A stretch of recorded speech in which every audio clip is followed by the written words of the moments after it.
This is one that I consider one of the greatest sequels ever made. Psycho 2 from 1983, which was written by Tom Holland and directed by Richard Franklin, right? And a great cast besides Anthony Perkins as Norman Bates. We have Meg Tilly, we have Vera Miles returning as Lila Loomis, Robert Loggia, and a few other familiar names and faces. Psycho 2 is such an interesting and impressive movie and sequel. Because it did something I can't think of many other sequels off the top of my head could do. Live up to the original, which is regarded as one of the greatest horror movies ever made. It was such a big movie and such a classic. That's why nobody tried to make a sequel or remake or even touch that film for 23 years until we got this film in '83. It's a sequel to Alfred Hitchcock's Psycho.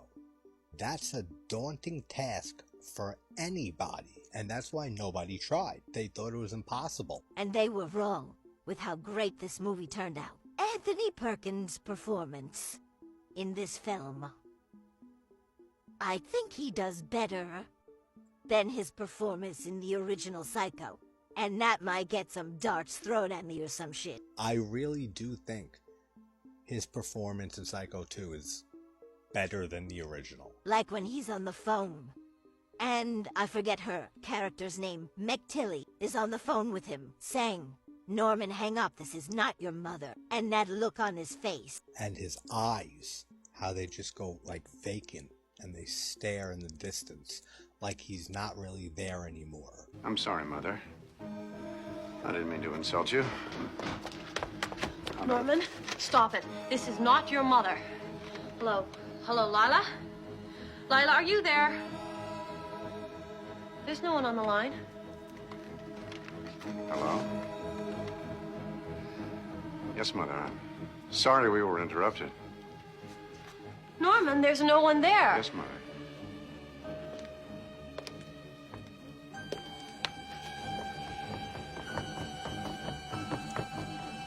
Yes, Mother. Oh, he kills the performance in this movie. That's something, I'll die on that hill.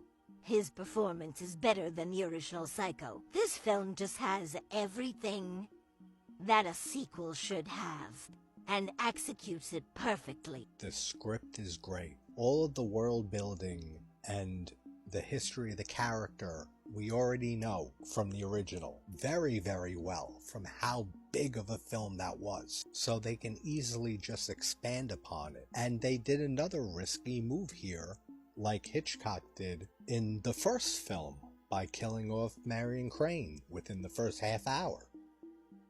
This movie, they make you care about Norman. I mean, I don't know how much you can care about him. He's a fucking murderer. But still, after all the reform in the hospital for 23 years, he seems functioning. He seems normal. You don't want to see him descend back into madness. And that's exactly what mostly, Lila Loomis, but also Meg Tilly, her daughter's character, I can't remember her name for some reason. They're the one trying to push him over the edge, and you're kind of rooting for Norman Bates. Like, no, don't lose your mind again. You were doing so well. That was a risky move, trying to make Norman Bates, that character, into an anti-hero. Somebody that you don't want to see anything bad happen to. You don't want to see the same cycle repeat itself. Because he starts off pretty normal when he comes back into society at the beginning of this movie. He's working at the diner. He's running the motel. He's pretty normal. Like normal Norman. He seems to be grounded to reality as best as somebody who is like him and has done the things that he's done can be. Until he starts getting pushed over the edge by Lila and the daughter. When Lila's leaving the notes that are signed Mother, and they're fucking with his mind in every way. You see this and you know it's happening and that they're doing it to him. And that's what makes you care about this character. That's what makes you care about Norman Bates in Psycho 2. You don't want this to be happening to him. despite what he's done in the past. I could talk about this movie forever. I already have. I did a deep dive on it a long time ago, 2 years ago. It's on the channel. But Psycho 2 from '83. Excellent movie. One of the greatest horror sequels ever made.